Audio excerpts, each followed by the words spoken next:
Bonjour à tous. Salut Alors, Juliette. rebonjour. Bonjour à tous. Pour ceux qui viennent de se connecter à la journée de la création d'entreprise par Créactif, je sais que parmi vous, il y a des nouveaux qui n'étaient pas là sur les trois conférences qu'on a eues ce matin. Donc, sachez que vous êtes au bon endroit. Aujourd'hui, à 11 heures, on est parti sur une conférence sur créer son activité grâce à un business plan solide et détaillé. Cette conférence, elle sera animée par Mathieu Douchy, qui est le créateur et le fondateur et le président, pardon, de Créactif. Et on aura également Aurélie qui représentera, voilà, qui arrive. Alors, on va juste attendre qu'elle se connecte. Aurélie, donc, qui travaille chez BNP Paribas et qui nous parlera du programme Lancez-vous. Effectivement, en fait, Créactif est partenaire de PNB Paribas sur l'accompagnement des créateurs d'entreprises. Alors, est-ce que c'est bon pour toi, Mathieu? C'est bon pour toi, Aurélie? Oui, Eh ben, Mathieu, je te laisse la main. c'est Alors parti. juste, je vais Bon, juste préciser pour les nouveaux qui viennent d'arriver, pardon, vous recevrez bien les supports de présentation dès demain par mail, donc checkez bien vos mails. Et vous recevrez également les replays vidéo dès la semaine prochaine. Donc, pas besoin d'enregistrer. C'est nous qui le faisons de notre côté. On vous enverra tout. Voilà. Et puis surtout, bah, posez vos petites questions dans la rubrique QNR. QNR et nous, Morgane et moi-même, il y a également Paul de l'équipe qui pourra répondre. Donc, n'hésitez pas à poser toutes vos questions. On les transmettra à Mathieu et à Aurélie en fin de conférence. Merci beaucoup. À toi, Mathieu. merci Juliette. Aurélie, tu nous entends, c'est bien ça? Bon, je te laisse arriver, je démarre et puis tu prendras la parole après. Donc enchanté, merci beaucoup d'être tous présents aujourd'hui, vous êtes très nombreux. On va rentrer très rapidement dans le vif du sujet pour avoir un maximum de temps pour les questions-réponses qui sont souvent nombreuses à la fin. Euh, donc, Mathieu Douchy, je suis le président et fondateur de Créatif, comme Juliette le disait déjà. Aurélie, chef de marché à la BNP. Ce qu'il y a de très intéressant d'avoir Aurélie aujourd'hui, c'est sur l'aspect banquier, puisque c'est une demande assez forte, souvent, de quelle relation on peut avoir avec son banquier. Évidemment, le business plan est un outil qui sert beaucoup à la relation avec le banquier, en tout cas au début. Euh, on démarre tout de suite. Euh, Très rapidement, Créactif, en fait, c'est une société que j'ai lancée en 2010. Je ne vais pas vous refaire tout le brief parce que je crois que vous avez déjà eu quelques présentations pour ceux qui étaient là aux Il y a des nouveaux, il y a des présentations. nouveaux. Il y a des nouveaux, mais bon, je vais le Ouais. faire quand même rapidement. Créactif, en fait, c'est une société que j'ai lancée en 2010. Et avant Créactif, j'avais créé d'autres structures et je me suis rendu compte très rapidement de la difficulté que ça pouvait représenter d'entreprendre. Et, euh, et c'est pour ça que, à force de parler avec des amis, du réseau, on me posait beaucoup de questions sur comment j'avais fait pour réussir. Et c'est pour ça que j'ai lancé Créactif, tout simplement. Et du coup, je l'ai fait avec deux postulats. Le premier, il a été très simple, c'était que la difficulté dans les questions qu'on me posait, c'était au final de se mettre à la place d'un entrepreneur. Et donc très rapidement, je me suis rendu compte qu'il n'y a personne d'autre de mieux placé qu'un entrepreneur pour parler à un autre entrepreneur. Donc du coup, dès le début, dès 2010, euh, j'ai pris le postulat que tous nos intervenants soient eux-mêmes des entrepreneurs. Deuxième aspect, euh, quelque chose de relativement simple. Un entrepreneur, c'est quelqu'un qui court contre la montre en permanence, et donc du coup, il n'a pas de temps à perdre. Et comme il n'a pas de temps à perdre, eh bien, on essaye d'être le plus efficace possible. On essaye de lui apporter des éléments qui sont les plus concrets possibles. Une chose bien enseignée, mais qui ne devrait pas être enseignée, c'est une perte de temps. Donc, on reste le plus concret possible, le plus focus possible. Voilà. Et c'est comme ça que nous avons accompagné depuis 2010 plus de 25 000 entrepreneurs. Alors, qui sont ces entrepreneurs? À 99%, ce sont des TPE, PME, des petites entreprises que l'on rencontre partout. Pas plus tard que le mois dernier encore, j'allais à un rendez-vous médical pour mon fils avec un pull floqué Créactif et puis j'ai le docteur de mon fils qui me dit ah bah moi je suis passé par Créactif aussi et tout. Enfin bref, c'est rigolo. Donc il y en a vraiment partout et partout en France puisqu'en l'occurrence c'était à Lyon. Et puis on a donc une grande majorité de TPE PME. dans tous les secteurs, hein. Ça peut être du gîte, chambre d'hôte, consultant, formateur, artisan, enfin bref, tous les domaines, puisque vous vous doutez bien qu'avec ces volumes, on traite tous les domaines. Et puis on a aussi quelques startups dont certainement la plus belle réussite entrepreneuriale, qui est Doctolib, puisque j'ai moi-même formé l'un des cofondateurs de Doctolib il y a plus de 10 ans. Voilà pour la petite présentation de Créactif. Je vais laisser Aurélie euh, la possibilité de présenter Alors, Lancez-vous. alors, est-ce qu'on m'entend? Oui, oui, c'est bon, Oui, très Aurélie, bien. nickel. Parfait, Aurélie. Désolée, il y a un petit problème technique au départ, mais là, tout va bien. Aurélie Chantrel Le Petit, moi je suis chef de marché des créateurs et de la conquête chez BNP Paribas et parmi mes missions en lien avec l'acquisition de nouveaux clients professionnels, j'ai en charge la casquette de Product Owner de Lancez-vous, donc la marketplace qui accompagne les entrepreneurs. Donc, qu'est-ce que c'est Lancez-vous? En fait, c'est vraiment une plateforme digitale 100% digitale et gratuite qui vous accompagne, porteurs et porteuses de projets, ceux et celles qui se lancent dans l'entrepreneuriat. Pour toutes les étapes, à toutes les étapes clés de votre parcours entrepreneurial. Donc, ça peut être depuis la phase de création, au moment de l'idéation, quand on cherche son projet, la rédaction du business plan, c'est tout ce qu'on va voir aujourd'hui, le choix, la création des statuts juridiques, l'accompagnement sur la comptabilité et jusqu'à la phase de création, de développement. Donc, en s'inscrivant sur Lancez-vous, donc c'est www.lancez-vous.bnp Paribas, vous accédez à une trentaine d'offres négociées auprès de partenaires qui vous seront utiles dans toutes vos démarches. Donc, je ne vais pas les lister, les citer pour l'instant. Ce que je vous incite à faire, c'est d'aller voir, de vous y inscrire et surtout, donc vous avez des contenus inspirants, des podcasts pour vous aider à pitcher, par exemple, devant vos investisseurs, des interviews d'entrepreneurs qui ont réussi, qui sont inspirants. Et puis aussi, vous avez plein d'outils qui vont vous aider, par exemple, des outils à télécharger sur le résultat prévisionnel des plans de financement. Voilà, plein d'outils utiles à tout moment, à toute étape de votre, comment dire, de la création. Et je vous invite aussi à télécharger le guide de la création. Il y a il y a vraiment une mine d'infos sur ces sujets-là, sur comment vous aider à être guidé, à être financé. Voilà, je m'arrête parce que sinon ça peut prendre beaucoup. Mer- Merci Je beaucoup, te laisse la Aurélie. parole. Merci beaucoup, Aurélie. Donc, du coup, tout l'intérêt, évidemment, c'est d'avoir un partenaire qui est majeur, hein, puisqu'il n'y a pas beaucoup d'entreprises qui n'ont pas de banquier. D'ailleurs, il n'y en a pas. Ouais. Euh, donc, évidemment, c'est intéressant d'avoir Aurélie aujourd'hui. Et Lancez-vous permet de regrouper enfin, beaucoup d'informations. Donc, n'hésitez pas à vous inscrire. On avance. Hop, du coup, voilà. Très rapidement, le sommaire. Donc, on va voir dans un premier temps qu'est-ce que le business plan, à quoi ça sert, conseils pratiques, le contenu du business plan, et ensuite les questions-réponses. On va essayer de garder 20-25 minutes sur la partie questions-réponses pour rendre interactif la chose. Euh, on vous fera gagner en fin de conférence le livre que j'ai écrit sur le business plan qui est assez intéressant, qui vous permet d'aller évidemment un petit peu plus loin. Je vous vends pas le livre d'ailleurs, hein, enfin, il n'y a pas de nécessité, mais en tout cas, c'est vrai qu'il est intéressant, il répond à toutes les problématiques du business plan. Et, euh, et donc à la fin de la presse, on fera un petit tirage au sort parmi ceux qui répondront aux questions, donc soyez bien attentifs pendant cette conférence. Qu'est-ce qu'un business plan?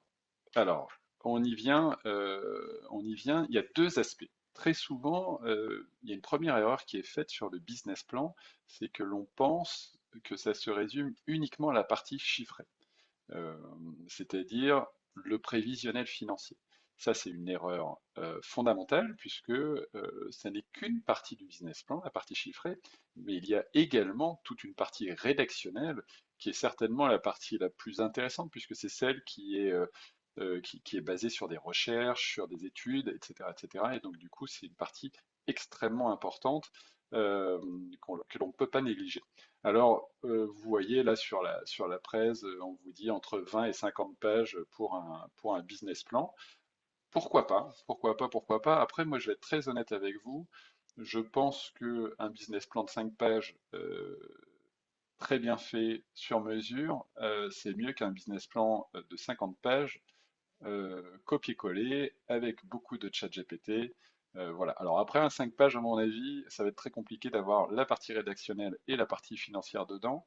Mais quand même, une fois de plus, on n'est pas à l'école, il n'y a pas de prime au bon élève. On est dans l'entrepreneuriat, ça fonctionne pas pareil. Donc il faut être malin, il faut être efficace. Et à travers le business plan, on cherche quand même à évaluer toujours le sérieux, la pertinence, les compétences que vous pouvez avoir. Donc je vous encourage à ne pas forcément faire trop long parce que on vous a dit que ça devait être 50 pages ou 30 pages, peu importe, ça n'est pas une obligation. Euh, Qu'est-ce que je peux vous dire d'autre sur cette partie-là? Je pense que c'est déjà bien. Aurélie, est-ce que tu as des choses sur cette... Charline, je pense qu'on prendra les questions à la fin. Je sais pas, Juliette, comment ça se passe? On prend les questions à la fin, j'imagine. Effectivement, on prendra toutes les questions à la fin. Ok, top. On avance. Donc, du coup, à quoi sert le business plan? Je crois, Aurélie, que c'est ta Alors, partie. ouais, le business plan, du coup, il permet de prendre un petit peu de recul et en même temps de se projeter à 1 ou 3 ans. Plus, c'est peut-être un peu plus compliqué. Donc, concrètement, ça permet quoi? Ça permet de se fixer vraiment un cap, se poser les bonnes questions sur les priorités, les next steps. Qu'est-ce qu'on va faire du plan de marche commerciale, la trésorerie, etc., pour atteindre les objectifs qu'on s'est fixés. Ça sert à piloter son projet, suivre les progrès de l'entreprise, identifier les éventuelles déviations par rapport aux prévisions et à prendre les mesures correctives.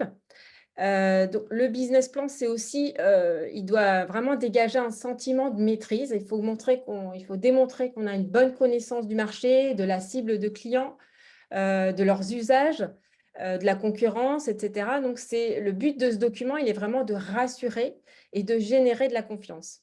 Je dirais que c'est vraiment un point de passage obligé, mais qui est à la fois nécessaire et structurant pour tout entrepreneur en phase de création, mais voilà, dont le but, c'est vraiment de dégager, enfin de donner, pardon, un signal de sérieux, de professionnalisme à son écosystème. Donc, il va servir à convaincre d'abord les financeurs. Donc, par exemple, dans le cas d'une levée de fonds, par exemple, votre comité de direction également, mais pas que. Il va servir aussi à l'interne à embarquer les équipes, les associés, mais aussi les parties prenantes comme les fournisseurs, les distributeurs, les partenaires clés.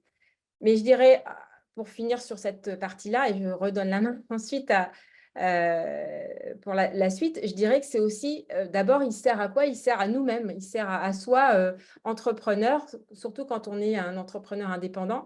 C'est de se dire, est-ce que je suis bien mon cap? Est-ce que voilà, c'est bien la direction que je voulais donner à mon projet? Je dirais qu'il voilà, il sert à vraiment beaucoup de parties. Mathieu, je te laisse peut-être rajouter quelque chose. Je remettais mon son. Oui, bah, je vais continuer. Dans tous les cas, c'est la suite. Donc, en fait, ce business plan, ce qu'il faut comprendre, et j'aurais peut-être dû commencer par là, c'est que ça n'est pas uniquement pour certaines personnes qui ont besoin d'un financement ou qui ont besoin de lever de fonds. Le business plan, il a deux finalités. C'est un outil de travail pour le créateur, et ça, c'est la partie la plus importante, et c'est celle qu'on occulte souvent, et un outil de communication. Alors, communication, ça peut être avec le banquier, ça peut être avec les associés, ça peut être avec les fournisseurs. Donc, c'est ce que disait Aurélie, et d'ailleurs, j'aime beaucoup ce que tu as dit, Aurélie, générer de la confiance. C'est exactement ça, en fait. À travers tout ce que vous mettez dans ce business plan, ça va vous permettre de marquer des points ou de perdre des points en termes de confiance. Donc, tout doit être pensé à travers ce prisme qui est quand je vais transmettre ce document auprès d'une personne, d'un tiers, est-ce que ça va me faire gagner des points ou est-ce que je vais en perdre? Donc, je vais revenir quand même sur l'outil de travail pour le créateur parce que l'outil de communication, on le comprend très facilement, mais l'outil de travail pour le créateur, qu'est-ce que ça veut dire? Le business plan, c'est une manière de projeter son projet, c'est une manière de concrétiser son projet, et c'est la meilleure manière de le faire. Et ça concerne tout le monde. Que vous ayez besoin d'un financement, que vous n'ayez pas besoin de financement, que vous ayez des tiers un jour ou l'autre ou pas, en fait, que vous soyez tout seul ou que vous ayez des millions de personnes avec qui travailler, tout le monde a besoin de formaliser un petit document où on va recenser toutes les informations autour de son projet. Ce n'est pas une obligation que ce soit très très compliqué, c'est ce que je disais dès le début, hein. 5 pages, 10 pages, ça peut être très bien fait, très bien pensé, ça n'est pas une obligation de faire quelque chose de complexe. Mais pour autant, il y a un travail, il y a une réflexion, et ça, vous ne pouvez pas passer à côté. Donc, quelques conseils pratiques sur la rédaction du business plan. Euh, donc, du coup,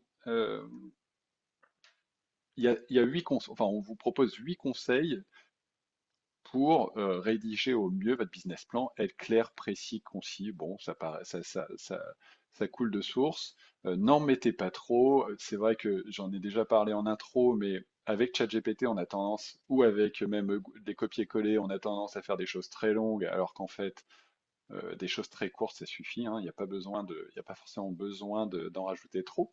Justifiez tous les arguments. Qu'est-ce que ça veut dire? Il ne faut surtout pas sortir des choses de votre chapeau sans les justifier. Parce que, en fait, c'est cette logique qui va permettre de comprendre votre raisonnement. Et une fois de plus, par exemple, si je me mets à la place d'un banquier, si vous sortez un chiffre de votre chapeau et qui n'est justifié par rien, le banquier va se dire, bah oui, mais en fait, il est quand même bizarre ce porteur de projet parce que il me sort des chiffres, mais en fait, il les explique pas. Et ça, c'est presque plus important que le chiffre. C'est-à-dire, la justification est plus importante que le chiffre en lui-même. Et d'ailleurs, c'est quelque chose qu'il faut vraiment retenir. Un business plan, par nature, il est faux. Il sera faux pour la simple et bonne raison que c'est une projection de l'avenir. Donc, jusqu'ici, on ne sait pas prévoir l'avenir, donc il sera faux. Et c'est pas grave. Mais par contre, vos raisonnements, eux, ils peuvent être bons dès maintenant. Ils peuvent être bons parce que vous avez compris comment ça fonctionne. Ça ne veut pas dire que après, par contre, il ne se passera pas des choses que vous n'aviez pas prévues. Vous ferez un peu plus, un peu moins. Vous aurez un peu plus de charges, vous aurez un peu plus de business, vous aurez des opportunités que vous allez saisir. Ça, c'est la vraie vie. Mais par contre, vos raisonnements, vous devez arriver à démontrer, notamment à travers ce document, que vous les avez intégrés. Soignez votre orthographe. Évidemment, c'est vraiment quelque chose d'important. Une fois de plus, vous véhiculez quelque chose qui est dramatique à faire des fautes partout sur votre document, donc corrigez-le, faites attention, au pire faites-le relire à quelqu'un d'autre. Rendre la lecture... Oui, vas-y Aurélie. Non, pardon, c'est important parce qu'on perd en crédibilité, en sérieux d'office, quoi. Donc, il y a même des services payants, je crois, sur Internet où on peut, enfin, pas très cher, et on peut faire corriger les fautes. Il faut vraiment pas hésiter. Tout à fait. Rendre la lecture aisée. Alors ça, c'est pareil, c'est basique, mais bon, en même temps, vous allez vite vous rendre compte qu'en entrepreneuriat, il y a plein de choses qui sont relativement basiques, mais qu'on oublie souvent parce que le bon sens, ça s'oublie. Mais quand vous êtes dans un projet depuis des mois, des semaines, souvent des mois, voire plus, euh, vous êtes tellement dans votre projet qu'en fait, ce que vous racontez, c'est presque incompréhensible pour quelqu'un d'extérieur. Donc ça, faites très attention. Pensez bien que, bah, je sais pas, le fournisseur que vous allez voir, il n'a pas votre langage, il n'est pas dans votre tête, il n'est pas sur votre projet depuis des mois, et donc du coup, adaptez vos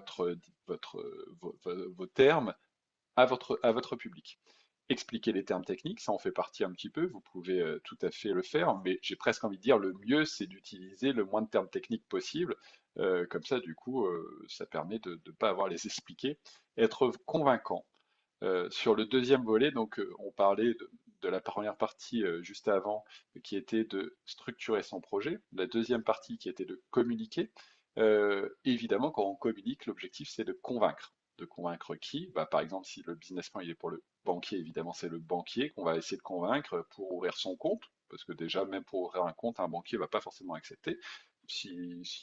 Alors quand vous avez déjà entrepris plusieurs fois, il n'y a pas besoin de le convaincre, le banquier il vous connaît normalement, il n'y a pas de sujet. Mais un entrepreneur qui se lance pour la première fois, eh ben, c'est pas si évident que ça qu'on vous ouvre votre compte. Donc à un moment ou à un autre, il faut convaincre. Mais c'est pareil pour vos fournisseurs, c'est pareil pour votre premier salarié. Votre premier salarié, c'est une vente. Alors, est-ce que vous allez utiliser votre business plan avec votre premier salarié? Peut-être. Ou en tout cas, la structure, la réflexion qui est derrière tout ça, vous allez l'utiliser. S'adapter à son public, c'est ce que je disais tout à l'heure, en fonction de la cible que vous visez. Donc, quand vous communiquez, vous avez plusieurs cibles. Évidemment, par exemple, si vous allez sur le banquier, désolé de parler souvent du banquier, mais c'est vrai que c'est utile, euh, eh bien, à mon avis, la partie chiffrée, la partie financière, eh bien, c'est une partie que vous allez développer un peu plus que les autres. Et une dernière partie, mentionner ses points faibles. Mentionner ses points faibles, c'est-à-dire avoir conscience aussi des points faibles. C'est aussi la meilleure manière de montrer qu'on a conscience de la réalité d'une situation. Et une fois de plus, je pense que toute personne qui regarde un projet et qui connaît par exemple un point faible par rapport à un marché, par rapport à un secteur, et puis qu'il ne le retrouve pas par exemple dans ce business plan, eh bien, il va se dire, en fait, c'est bizarre, cette personne, elle n'a pas conscience d'un point majeur dans son secteur, donc ça tombe, elle n'a pas conscience de plein d'autres choses. Donc soyez honnête, l'honnêteté, ça paye, très clairement.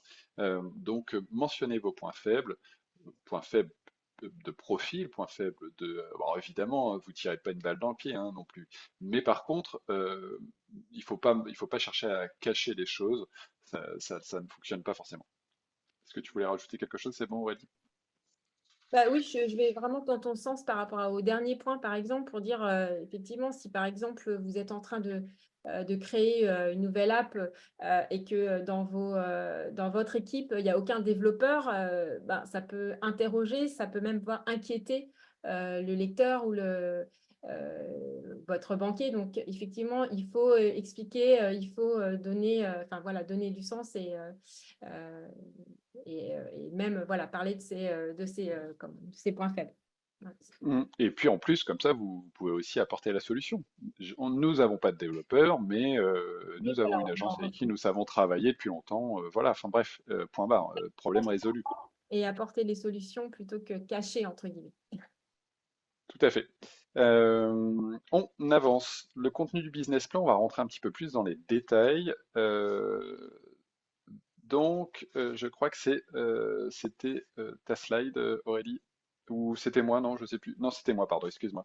Euh, donc, globalement, peu importe la cible, on va retrouver une structure comparable pour le business plan avec ces 8 grandes parties. Synthèse, porteur de projet, donc présentation du projet de la personne, présentation du projet, pardon, présentation du marché, ce qui est autour de vous, la stratégie que vous allez adopter par rapport à votre entreprise, tous les aspects juridiques pas uniquement d'ailleurs la forme juridique, la partie financière. Donc on voit bien là quand on regarde les 8 blocs, bon c'est pas exactement la proportion, mais quand même prévisionnel financier. La partie financière, ça n'est qu'une partie, un huitième, et puis la partie planning, donc comment les choses vont se dérouler, comment ils vont évoluer dans le temps. On va revenir en détail sur ces 8 parties dès maintenant. Alors, en effet, donc je prends le point. Donc, la première partie, c'est ce qu'on appelle l'executive summary. Donc, ça a plusieurs noms, un résumé, la fiche synthétique, on l'appelle de plusieurs façons. C'est un document qui fait 1 ou 2 pages maximum. Ça décrit en fait de façon synthétique tous les points clés de votre business plan. Il est parfois un peu, comment dire, sous-estimé ou même bâclé, et c'est une erreur parce que c'est vraiment un élément stratégique de votre business plan. En fait, il doit être vendeur, il doit donner au lecteur l'envie voilà, de poursuivre sa lecture, de poursuivre la lecture du business plan. Et vous l'aurez compris, c'est un petit peu, en fait, c'est un peu la bande-annonce, le teasing du business plan, même si, en fait, généralement, c'est la partie, en fait, qui est rédigée en dernier. Mais c'est celle qu'on met en avant dans un business plan. Donc, en fait, dans ce résumé un peu, vous allez devoir citer eh bien, 2, 3 éléments, par exemple, du projet, la genèse, parce qu'il est enfin, l'histoire en fait du projet, comment la petite histoire qui vous a donné l'idée, quelques chiffres sur le marché. Vous allez montrer comment vous allez créer de la valeur. Vous allez parler de l'adéquation homme-projet, c'est-à-dire démontrer que vous avez la bonne personne ou la bonne équipe pardon, pour ce projet, avec les compétences requises. Donc, pour bien légitimer et bien défendre le projet. Euh, Vous allez aussi montrer en quoi vous allez vous démarquer de la concurrence. En général, les interlocuteurs ils connaissent bien le tissu économique. Donc, s'il est déjà saturé, il faut montrer que vous n'êtes pas le énième à proposer le même produit. Euh, Vous allez également démontrer quelle est la clientèle cible, la taille du marché, la capacité que vous avez à mettre en place une stratégie de conquête pour vraiment toucher votre cible.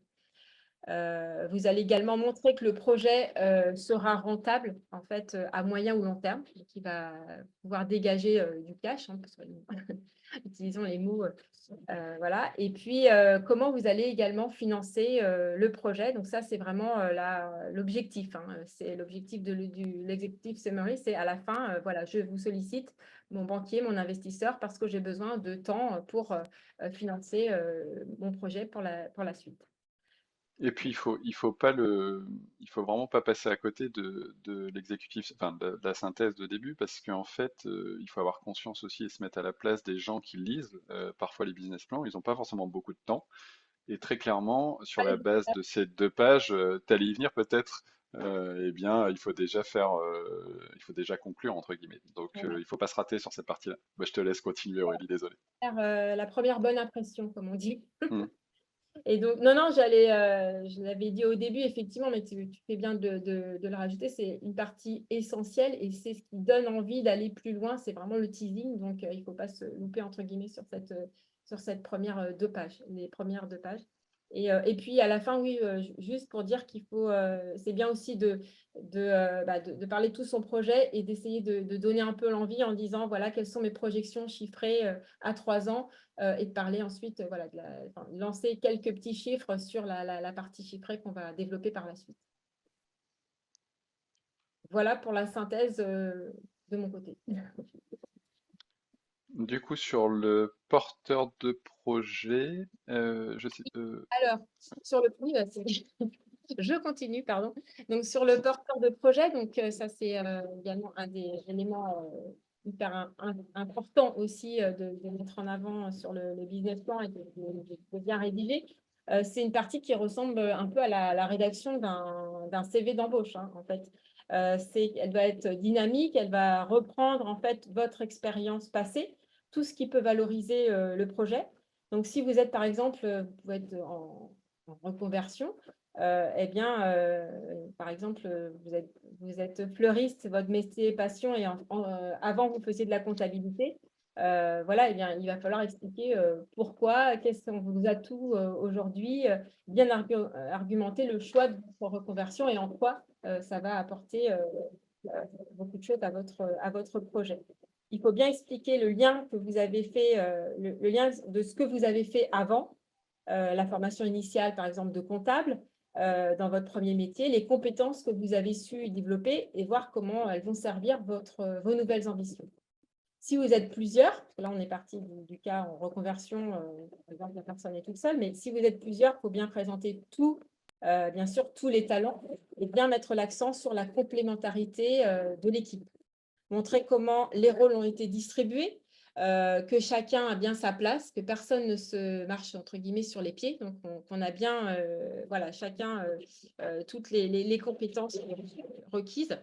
Et puis, au niveau de la complémentarité des associés ou de l'équipe, je dirais que ça se voit sur le parcours professionnel, les expériences, les compétences, tout ce qu'on va apporter en soft skills, en savoir-être, etc. Mais aussi, ce qui est important, c'est que ce que chacun va apporter à la boîte. Par exemple, il y en a un qui va apporter son réseau, son carnet d'adresses, son apport personnel et financier. Il peut apporter les murs d'une boutique, des bureaux, un stock de marchandises. Voilà, c'est de montrer tout ce que chacun va pouvoir apporter à l'autre ou aux membres de l'équipe en termes de complémentarité.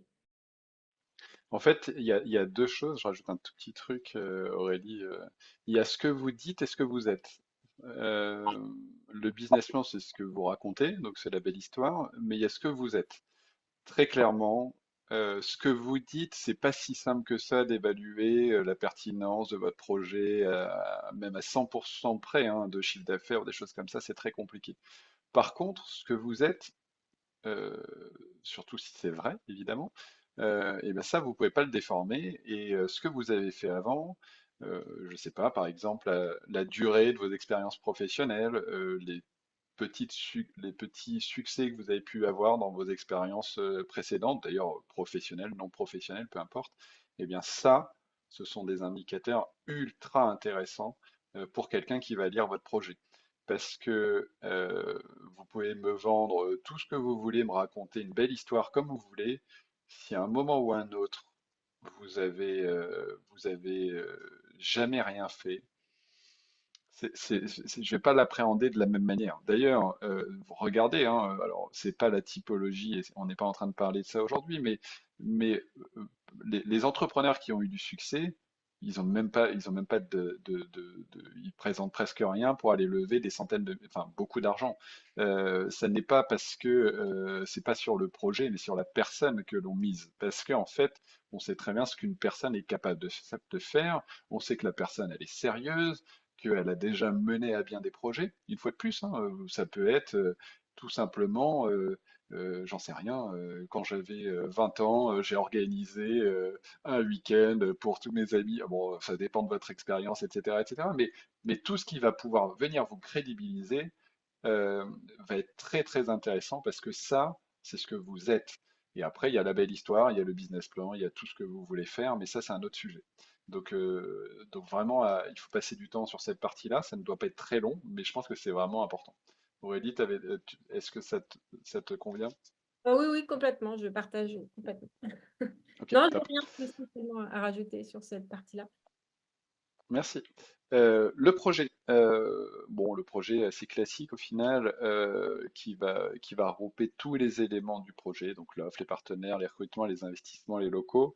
Euh, il n'y a pas de difficulté particulière. En gros, qu'est-ce qui va faire que vous allez créer de la valeur, ce que disait Aurélie juste avant, eh bien, c'est une combinaison de plein de choses.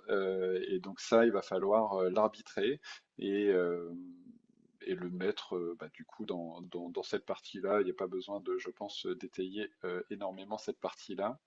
Euh, Est-ce que j'ai pas sauté un slide? Voilà, c'est ça. L'environnement global du marché, les évolutions du marché. Alors, le marché, c'est quelque chose qui est beaucoup plus intéressant. D'ailleurs, première erreur que je retrouve très souvent, qu'on retrouve très souvent, j'imagine qu'Aurélie, tu l'as déjà vu ou tes collègues le voient très régulièrement, il n'y a pas de concurrence dans mon secteur, c'est un secteur, je suis le premier, je suis le premier à avoir l'idée, etc., etc. Alors, je ne sais pas si vous en avez déjà parlé dans les conférences avant, je ne serais pas étonné qu'il l'ait déjà dit, votre idée ne vaut rien ou pas grand-chose. Mais c'est tout ce que vous allez faire pour passer de cette idée au projet, voire à l'entreprise, et faire du chiffre d'affaires qui va faire une différence. Euh, on est quand même très nombreux dans le monde. La probabilité qu'à l'instant T, il y ait au moins 10 personnes qui aient la même idée que vous, c'est presque en probabilité, ça colle. Donc, ne vous inquiétez pas là-dessus. C'est pas ça qui va faire la différence. C'est vraiment votre manière de mettre euh, en, en forme votre projet. Tout ça pour dire que vous bloquez pas enfin vous bloquez pas sur votre idée. Parlez-en avec un maximum de personnes. Donc vous avez tous des concurrents, peut-être pas vraiment directs. Bon, souvent on a des concurrents directs, c'est même plutôt une bonne nouvelle, parce que si vous avez des concurrents directs, c'est que vous êtes dans un marché structuré qui génère de l'argent. Tu voulais dire quelque chose? Non, c'est bon, pardon. Et donc du coup, si vous êtes dans un secteur où il y a des sociétés en place qui génèrent de l'argent, c'est un indicateur qui n'est pas inintéressant. Après, est-ce qu'il y en a beaucoup? Est-ce qu'il y en a trop? Ça, c'est un autre sujet. Mais en tout cas, ce n'est pas du tout problématique d'avoir une concurrence. J'ai même envie de vous dire que c'est certainement une des choses qui est réalisée assez fréquemment, c'est-à-dire qui sont les concurrents dans votre secteur, à quel stade ils sont, est-ce qu'ils réalisent de la marge, est-ce qu'ils grossissent, et en fonction de ça, tout de suite, vous avez des indications très très fortes sur la pertinence du marché dans lequel vous voulez vous lancer. Euh, les concurrents indirects, c'est quoi? Les concurrents indirects, c'est quoi? C'est vous pouvez répondre à un besoin de plusieurs manières différentes. Donc en effet, on peut prendre le TGV, on peut prendre l'avion, on peut prendre la voiture, etc., etc. C'est de la concurrence indirecte. Mais par contre, on se déplace toujours d'un point A à un point B. Ça fonctionne dans tous les cas. Et une fois de plus, si vous n'avez pas de concurrence directe, pas de concurrence indirecte, là, posez-vous des questions parce que très clairement, c'est vraiment très, très, très, très, très louche. Ça veut peut-être dire que soit vous êtes enfin, vous avez vraiment énormément d'avance, mais vraiment meilleur qu'Elon Musk, soit, eh bien, il n'y a pas de marché, tout simplement. Et ça, c'est assez classique et c'est pas grave. Une fois de plus, on apprend, hein, l'entrepreneuriat. C'est un apprentissage. On apprend en faisant des études, on apprend en essayant de faire des choses, et parfois ça marche pas, et on apprend par rapport à ça et on avance. Euh, donc j'ai passé beaucoup de temps sur la partie concurrence directe, indirecte, mais je pense que c'est la partie la plus importante. La clientèle du marché, évidemment, bon, du coup après vous allez cibler précisément qui vous allez viser sur votre marché. Euh, et les fournisseurs, les prestataires qu'on oublie souvent, mais ça peut être clé dans certains secteurs. Évidemment, si vous avez des bons fournisseurs, une relation par exemple déjà établie, ou au contraire vous avez déjà identifié, vous êtes allé les voir, eh bien c'est toujours mieux. Ça peut vous permettre d'être plus à même de réussir votre projet une fois que vous allez vous lancer. La proposition commerciale. C'était à toi ou à moi, Aurélie? Alors, Je excuse-moi, prends, hein, sinon. pour moi, c'était non, c'était ton côté. D'accord, je prends. Donc la proposition commerciale, c'est simple. Quand vous allez proposer votre offre, eh bien, vous pouvez tout à fait faire un positionnement qualité basse, prix bas, par exemple. Mais vous pouvez également aller sur une qualité très très élevée, un service client très très élevé et un prix très élevé, ou d'ailleurs pas élevé à voir. Mais en fait, le dosage que vous allez mettre dans votre offre, eh bien, ça va faire quelque chose qui va être très très différent. Et donc, on voit bien que dans la proposition commerciale, on ne se limite pas juste à ça, mais c'est une approche complète, c'est-à-dire c'est toute la recette. Donc, c'est vraiment tous les ingrédients et pour ceux qui cuisinent un petit peu, bah vous savez bien que dès que vous changez un petit peu un produit dans une recette, eh ben on n'a pas du tout le même résultat. Et bien c'est exactement ça. Qu'est-ce que vous allez mettre? Est-ce que ça va être le packaging sur lequel je vais travailler beaucoup? Est-ce que ça va être le service client? Le service client, d'ailleurs, on voit bien sur cette dernière année que c'est un très gros enjeu parce que en France, on n'est pas les meilleurs en service client et là-dessus, on arrive à faire des choses assez intéressantes juste sur la base d'un service client. Donc, quand je dis service client, c'est toute la qualité de service que l'on peut offrir à un client. La zone géographique, donc la zone de chalandise. Donc, par exemple, si vous avez un local ou même si vous avez une activité, j'en sais rien, nationale, eh bien, il va falloir le définir, expliquer qu'est-ce qu'il y a dedans et pourquoi vous visez cette zone. Et puis, l'avantage concurrentiel que vous allez proposer dans votre offre, une fois de plus. Par exemple, moi, je dis souvent qu'un artisan, par exemple, dans le domaine BTP, qui fait un devis en 24 heures, c'est quelqu'un qui est innovant. Euh, et il ne faut pas l'oublier, on n'est pas forcément obligé d'innover euh, dans l'absolu à créer quelque chose avec un dépôt de brevet. Au final, ça représente pas grand-chose. Il y a peu de monde qui réalise ce genre de projet. Par contre, au final, vous pouvez très fortement améliorer des choses existantes. Donc, je donnais l'exemple du devis sorti en 24 heures pour un artisan. C'est très clairement extrêmement compliqué d'arriver à avoir un devis et même un rendez-vous pour avoir un devis avec un artisan, quelconque artisan en France. Eh bien, si vous arrivez à faire ça, demain, vous allez prendre des parts de marché relativement importantes. Euh, donc voilà comment, au final, on pourrait ne rien toucher à l'offre, entre guillemets, à la proposition commerciale complète, et puis juste toucher ce volet-là et arriver à se démarquer très très fortement, potentiellement, par rapport à d'autres concurrents. La partie stratégie, Oui. Alors, te démarquer, par exemple, sur un produit qui va être plus innovant, ou tu vas avoir une technologie innovante ou beaucoup plus RSE et c'est ça aussi ton avantage concurrentiel qu'il ne faudra pas hésiter, à mettre en avant. Il y avait des brevets, etc., dans le business plan. La stratégie, pardon. Voilà, on a une super offre, on a un marché qui est réceptif, on a des analyses qui nous disent que le marché est porteur. Donc, très bien. Maintenant, il va falloir que me fasse connaître, il va falloir que je montre à mes clients potentiels que j'ai le produit qu'il leur faut et que je réussisse à le vendre.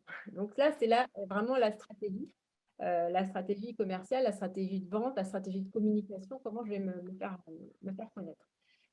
Et donc, au départ, effectivement, on va utiliser l'analyse stratégique des SWOT qu'on voit ici sur l'écran avec les forces, faiblesses. Donc ça, c'est vraiment par rapport à moi-même, par rapport à mon produit. Il va falloir les analyser. Est-ce que, par exemple, mon produit il est très différenciant, il est innovant, ce qu'on disait tout à l'heure. Est-ce que j'ai une bonne connaissance technique du sujet? Mes faiblesses, je ne suis pas connue. La demande, elle est en baisse. Ça demande beaucoup d'investissements financiers que je n'ai pas. Et puis analyser les opportunités faiblesses plutôt externes, plutôt de mon marché. Alors, des opportunités, je peux avoir des partenariats parmi les concurrents indirects. Par exemple, je peux m'en faire des vrais partenariats. Donc ça, c'est des opportunités à saisir. Il y a un dynamisme fort au niveau local. Il y a une nouvelle technologie qui va permettre de booster mon activité, par exemple sur l'intelligence artificielle, par exemple. Sur les menaces, on va dire, j'ai une réglementation qui ne va pas être favorable. Je pense à, par exemple, certaines réglementations de location de biens saisonniers, si on est porteur de produits plutôt de type Airbnb ou de location, ça va plutôt être des menaces pour notre projet, etc., etc. Donc, on va bien analyser les forces, faiblesses, opportunités et menaces. Et ensuite, qu'est-ce qu'on va se poser comme question? C'est ma stratégie de tarification. Est-ce que je vais plutôt sur un abonnement mensuel ou annuel ou est-ce que c'est plutôt une forme un pack, un produit? Est-ce que il va falloir que je raisonne aussi panier moyen? Comment je réussis à le développer, à créer une récurrence d'achat? Je vais réfléchir sur mes canaux de distribution. Est-ce que je choisis un magasin physique, du digital, les deux? Et quelle est ma stratégie de vente? Est-ce que j'utilise des revendeurs, des partenaires? C'est toutes ces questions-là que je vais me poser dans ma stratégie. Et ensuite, quel est mon plan de communication, de promotion? Avec, dans un premier temps, en fait, il va falloir donc un site vitrine, un blog, être présent sur les salons professionnels, les événements, être présent sur des événements. Voilà, tout ça, comment dire, ça contribue à la stratégie et que je vais faire aussi évoluer selon toutes les analyses que j'aurais pu faire, selon les tests que je vais faire auprès de ma cible. Tout ça, c'est important. Il faut vraiment faire du test and learn à chaque fois, connaître en fait les contenus qui marchent par rapport à la cible et suivre aussi bien sûr les statistiques. Suivre et analyser les statistiques et aussi pas mal faire de veille auprès de la concurrence, essayer de voir ce qui marche, les likes, etc. Et donc, la stratégie de communication digitale, il va falloir aussi mettre en place un calendrier éditorial avec, voilà, si je vais faire une newsletter, des posts sur les réseaux sociaux, une animation de mon site internet, des relations presse, etc. Il va falloir que je définisse mes objectifs, que je choisisse mes cibles et puis que j'identifie les thématiques. Peut-être les sujets qui vont être les plus pertinents par rapport à vos cibles, qu'est-ce qui se pose comme question, quelles sont leurs problématiques, mais aussi mixer avec des sujets, on va dire, plus génériques sur l'actualité, ce qu'on appelle un peu les marronniers. Voilà, il va falloir définir aussi le ton. Est-ce que je vais tutoyer mon audience, mon public? Est-ce que je vais utiliser une charte graphique avec des couleurs? Enfin, voilà, il va falloir réfléchir sur tous ces paramètres-là par rapport à ma communication et adapter mes envois, les planifier. Il y a beaucoup de choses à dire. C'est clair. Donc, je ne sais pas si on a le temps de développer plus, mais en tout Non, cas, il y a un multiforme et voilà. En tout cas, je pense que si j'ai un conseil à donner, il faut vraiment établir un planning éditorial et puis surtout tester, voir ce qui marche pas, adapter, etc. Faire Ça du... fera l'objet d'une autre conférence, justement. Toute la partie web marketing, et etc. Et on a une grosse partie sur le planning éditorial, justement. Je le fais aussi, hein, mais je ne vais pas m'étendre. Et du coup, ce qu'il y a d'intéressant avec cet outil, le SWOT, c'est qu'en un clin d'œil, parce qu'au final, donc du coup, tout ce que disait Aurélie, c'est tout ce qui est dans le SWOT, mais tout ce qui peut être résumé dans le SWOT, au final, ça tient en quatre cadrans, hein, donc relativement simple, hein, comme on peut le voir à l'écran, et au final, on met 5-10 points clés dans chaque partie, et ça permet en un clin d'œil de comprendre un projet.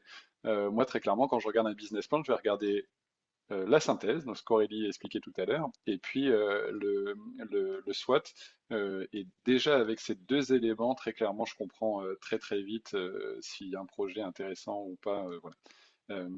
Donc c'est un bon moyen de résumer son projet. On continue parce qu'il est 47 et il nous reste encore deux, trois sujets à voir, et puis on aimerait bien avoir des questions-réponses à la fin. Les aspects juridiques. Donc les aspects juridiques, d'ailleurs, c'est une très très grosse demande. Les aspects juridiques, d'ailleurs, il y a deux sujets. Les grosses demandes des entrepreneurs qui se lancent pour la première fois, c'est les aides et les aspects juridiques. Et à chaque fois, on aurait presque envie de leur dire, c'est pas le sujet. Euh, En tout cas, c'est pas le premier sujet. C'est un sujet. C'est surtout un sujet d'ailleurs si vous vous lancez à plusieurs associés. Mais sinon, s'il n'y a pas de réglementation spécifique dans votre secteur, donc ça se vérifie assez simplement, hein. Vous avez quelque chose qui est bien fait sur le site de la BPI, BPI France, qui va donner des petites fiches sur chaque thématique. Et donc du coup, vous allez voir tout de suite s'il y a une réglementation spécifique par rapport à votre activité. Donc ça vous permet, dans un premier temps déjà de savoir, tiens, oui, non, il y a une réglementation spécifique par rapport à mon activité. Deuxième question, est-ce que oui ou non je me lance tout seul ou à plusieurs? Et si vous vous lancez à plusieurs, là par contre il faut faire attention, parce que c'est vrai que à plusieurs, il y a quand même des problèmes de temps en temps, et donc du coup, bah, vaut mieux le prévoir en amont. Et ce qui est embêtant par rapport au fait de se lancer tout seul, c'est que quand vous êtes à plusieurs, vous n'avez pas forcément la main sur les modifications. C'est-à-dire qu'à chaque modification, il va falloir que tout le monde soit d'accord, ou qu'en tout cas une majorité à minima. Et donc du coup, tout de suite, ça peut un petit peu bloquer un projet, une entreprise. Donc, quand vous êtes plusieurs associés, c'est vrai qu'il faut mieux faire attention. Quand vous êtes tout seul et qu'il n'y a pas de réglementation spécifique dans votre secteur, j'ai presque envie de vous dire, bon, bah, vous avez validé ça, vous avancez les formes juridiques. Si vous avez fait une SARL et puis après vous voulez faire une SAS, ben vous le changerez par la suite. Dans tous les cas, vous êtes le seul décisionnaire. Ça coûte pas cher de faire un changement. Voilà. Donc il ne faut pas non plus rester trop focus sur des problématiques qui n'en sont pas. Voilà. Mais par contre, en effet, attention, warning sur le fait de se lancer à plusieurs, parce que là, souvent, ça peut, voilà, le risque est réel et donc il vaut mieux le devancer, on va dire. Euh, les projections financières. Alors ça, il y a une erreur classique que l'on retrouve, c'est je vais aller demander à mon comptable de me faire mon prévisionnel financier. Alors, oui et non. Enfin, surtout non d'ailleurs. Euh, Tout ce qu'il y a d'intéressant dans la partie prévisionnel financier, c'est que vous ayez compris comment ça fonctionne. Parce qu'au final, vos chiffres, une fois de plus, on est en train de parler de projection. Donc si on est en train de parler de projection, la personne qui va lire votre business plan, elle sait très bien que vos chiffres sont faux. Il n'y a personne qui est dupe là-dessus. Vous ne pouvez pas avoir vrai, c'est pas possible. Enfin, dans tous les cas, une fois de plus, je le disais tout à l'heure, mais un business plan ne peut être que faux. Après, il doit vous crédibiliser. C'est-à-dire que si vous ne comprenez pas du tout comment vous avez réalisé vos chiffres, comment vous avez, bah, je ne sais pas, par exemple, évalué vos charges, etc., etc., et bien là, vous n'êtes pas très crédible, hein. Parce que le banquier, très clairement, j'essaye de me rappeler d'il y a très longtemps, puisque c'était il y a très longtemps quand même, Mais il vous pose quand même deux, trois questions pour comprendre comment vous avez structuré votre prévisionnel financier. Et tout de suite, il va voir si oui ou non, vous avez compris et vous savez de quoi vous parlez. Une fois de plus, personne n'est dupe, tout le monde sait que vos chiffres ne seront pas parfaits, mais par contre, vous devez comprendre comment ça fonctionne. Donc on le divise en trois grandes parties. Le plan de financement, ça permet de faire quoi? Le plan de financement, ça permet d'identifier, d'évaluer le montant nécessaire globalement pour vous lancer. C'est ça l'objectif. Le compte de résultat, c'est un deuxième tableau qu'il va falloir réaliser dans votre prévisionnel financier. C'est quelque chose d'assez simple. C'est les charges et les produits. Et donc, du coup, quel est le résultat que vous pourriez faire? Et la troisième chose qui est très très très très importante, et celle-là elle doit être faite de manière systématique, c'est le plan de trésorerie. Alors là, ça parle un petit peu moins parce que quand on est particulier, on n'a pas forcément un plan de trésorerie. On comprend à peu près ce que ça veut dire compte de résultat, plan de financement, ça se comprend à peu près aussi, plan de trésorerie, c'est autre chose.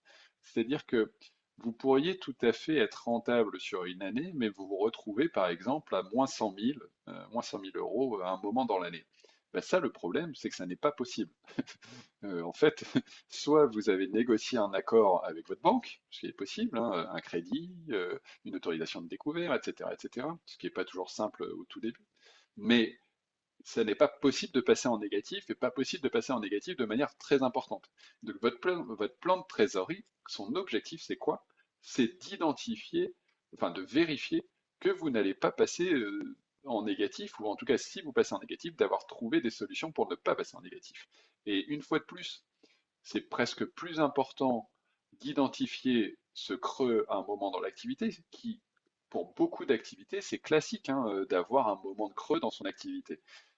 Mais par contre, la différence entre quelqu'un qui, entre guillemets, a compris et quelqu'un qui n'a pas compris, c'est que celui qui a compris, il va devancer la problématique et il va trouver la solution. N'allez pas voir votre banquier avec un problème immédiat. Globalement, c'est un peu toujours pareil. Les problèmes immédiats, il n'y a plus de solution. Enfin, il n'y a plus de solution. Il n'y a plus grand monde pour vous aider. Les problématiques, et c'est ça qu'on attend de quelqu'un qui développe une entreprise, on doit à minima les devancer un petit peu. Pas toujours parce qu'on n'est pas devin une fois de plus, mais on peut devancer quand même beaucoup de choses.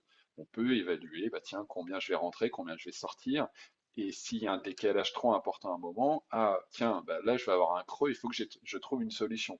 Il ne faut pas attendre d'être dans le rouge pour aller voir le banquier et lui dire, ah désolé, je suis dans le rouge, est-ce que tu peux m'autoriser un découvert de temps? Non, ça c'est trop tard. Limite, le banquier il va même prendre sa mal, et il aurait raison, parce qu'il va estimer que vous n'avez pas géré correctement et vous êtes un peu en bout de ligne de votre projet et vous subissez votre projet alors que très clairement, vous devriez toujours avoir un petit peu un temps d'avance. Donc voilà pour la partie chiffrée. Comme je disais, elle ne se sous-traite pas. Vous pouvez la sous-traiter, la version finale, j'ai presque envie de dire. Vraiment, si vous voulez un truc parfait sur un projet un peu complexe, avec beaucoup d'investissement, des choses comme ça, oui. Mais par contre, toutes les grandes lignes d'un projet, enfin sur la partie financière, vous devez le maîtriser. Vous ne pouvez pas ne pas comprendre cette partie-là, c'est pas possible, ça ne marche pas. Enfin, et puis en plus, c'est le reflet de la gestion de votre entreprise par la suite. Donc du coup, c'est pour ça que c'est important que vous compreniez. Euh, Dernière chose, et après on en a terminé, on passe aux questions-réponses. Le rétro-planning, je vais faire très court, bah, globalement, une fois de plus, démontrer comment va se dérouler votre projet, par quelles étapes. Ne soyez pas trop optimiste parce qu'une fois de plus, si vous êtes trop optimiste et puis que n'importe quelle personne qui lit votre projet se dit ah mais non mais il est complètement trop optimiste, ça tombe, c'est la coloration de tout le reste de son business plan. Si par exemple on sait très bien que quelque chose peut être fait en un mois ou 2 mois ou 3 mois et que vous vous dites que ça va être fait en 3 jours, eh bien malheureusement, vous n'êtes pas crédible. Et donc du coup, là, vous perdez des points. Donc faites attention à ce que vous essayez de communiquer à travers ce rétro-planning. Euh, Ça peut être relativement neutre, mais ça peut aussi vous nuire. Donc voilà, Juliette, je ne sais pas si tu prends cette partie-là ou si c'est moi Voilà, bah, qui c'était la juste présente. pour vous Oui. rappeler que vous pouvez prendre rendez-vous avec nos conseillers formation qui vont être disponibles toute la journée, mais aussi demain et la semaine prochaine pour analyser votre situation, valider vos prérequis et puis déterminer avec vous un parcours de formation qui sera sur mesure adapté à vos besoins. On est là aussi pour vous aider à trouver le meilleur dispositif de financement possible. Sachez que 99% de nos apprenants bénéficient d'une prise en charge de la formation. Donc, c'est intéressant de faire le point sur votre situation. Et puis, Mathieu, si tu peux passer la slide d'après, peut-être que tu peux présenter un peu plus la formation Conduire un projet de création d'entreprise, puisque du coup, elle permet de notamment réaliser son business plan. Alors, on a une formation qui permet de réaliser le business plan, vous le doutez bien, mais surtout qui permet de structurer votre projet. Et c'est ça le plus important, c'est-à-dire qu'elle elle va permettre, contrairement à ce qu'on vient de faire, de vous transmettre et de vous permettre de comprendre tout ce qui se passe, mais également de vous accompagner dans la réalisation, dans la mise en place de votre business plan. C'est-à-dire que à la fin de cette formation, vous avez votre business plan qui est solide et que vous maîtrisez complètement. Et c'est ça qui est super intéressant avec cette formation qui fonctionne très très bien depuis peut-être plus de 10 ans. Je pense que, enfin, oui, 648, alors c'est peut-être la dernière version, mais on a eu d'autres versions avant et évidemment, comme depuis le début de Créactif, on est toujours dans une recherche d'impact maximum de nos formations et de satisfaction maximum, eh bien on essaye de les faire évoluer en permanence. Donc n'hésitez pas à prendre rendez-vous avec un conseiller pour qu'il fasse le point avec vous sur votre projet. Il nous reste 5 minutes pour les questions-réponses. Désolé. Alors, on a déjà répondu à pas mal de questions à l'écrit, mais on va continuer. Là, on a 3 minutes. Petite question. Est-il envisageable pour les projections financières, est-il envisageable de les présenter sous forme de fourchettes hautes et basses selon plusieurs scénarios? Hmm. Stratégie de développement, commercial, etc. Oui, ça peut tout à fait. Certains font hypothèse pessimiste, réaliste, enfin optimiste. C'est une autre manière de faire la chose. Une fois de plus, ce qu'il y a d'intéressant avec cette fourchette, c'est que vous démontrez votre compréhension du fait que ça n'est pas une science exacte. Donc, il n'y a pas de souci. Au contraire, moi, je suis plutôt très confortable avec ça. Sur la spécificité du modèle économique, une coopérative, est-ce ce point est l'innovation majeure alors que le juridique est la clé? Non. Sur une coopérative. Alors, une coopérative, en fait, c'est plus la manière dont vous allez être organisé derrière qui va être intéressant et qui peut être un peu innovant. C'est-à-dire que du coup, chaque porteur de projet va avoir peut-être une importance un peu plus importante qu'un salarié classique dans une entreprise. Et donc, du coup, c'est presque, il faut aller au bout, il faut dérouler la pelote parce qu'en fait, c'est en bout de ligne ce qui va, les conséquences, enfin, la finalité qui va être intéressante. Bah, du coup, tiens, dans cette coopérative, tout le monde est surimpliqué, je ne sais pas, par exemple, si c'est une des conséquences de cette organisation. Combien de pages doit faire la partie stratégie? C'est une bonne question. Il y a pas de règle. Une fois de plus, hein, je prône l'efficacité, donc ça pourrait être une page ou deux, ça pourrait être 10 pages. Il y a pas de règle. Et dernière question, comment on peut trouver les informations sur la recherche de marché? Sur quel marché? Sur un marché en Oui, particulier ou bien? non, sur le marché au global. Alors, moi, je trouve que la très très bonne base, c'est les fiches APCE, les fiches, pardon, BPI Création, Les c'est pays. l'ancien terme PCE, les fiches BPI Création euh, qui, euh, qui se vendent, je crois que ça se vend 10 euros, quelque chose comme ça, peut-être 15 euros. Et ces fiches permettent de passer en revue toutes les problématiques. Sur notre site, je sais on en a quelques-unes, on doit en avoir une dizaine, donc il y a une dizaine de secteurs sur lesquels on a déjà toutes les informations qui sont regroupées, mais, euh, mais il y en a un peu plus que 10 des secteurs, il y en a plutôt 50, 60, et là sur la BPI, vous retrouverez tout. Bah, Après, merci. Pardon. pardon, il y a les chambres de commerce, les chambres de métier, mais j'aurais dit pareil que toi. C'est vrai qu'il y a beaucoup de choses. Il y a vraiment beaucoup de choses sur BPI France. Pardon, Bon, Juliette. Non, non, je disais, on arrive malheureusement à la fin de cette conférence. Je suis désolée de devoir vous couper et de ne pas avoir répondu à toutes les questions. Sachez qu'on fera gagner quand même les 10 livres, même si on n'a pas eu le temps de faire le petit jeu. On va vous tirer au sort parmi les participants à cette conférence. Voilà. Et puis, voilà, si vous êtes intéressé, prenez rendez-vous avec nos conseillers. Et puis aussi, bah, Morgane vous a mis les petits liens du livre que Mathieu a écrit sur le business plan et qui peut toujours servir. Et sinon, on se retrouve dans l'autre salle pour une table ronde sur les femmes entrepreneurs, comment surmonter les obstacles. Et on a des superbes invités, donc je vous invite à switcher de salle. Merci beaucoup Aurélie et Mathieu. Au revoir. Merci à tous, à bientôt, au revoir.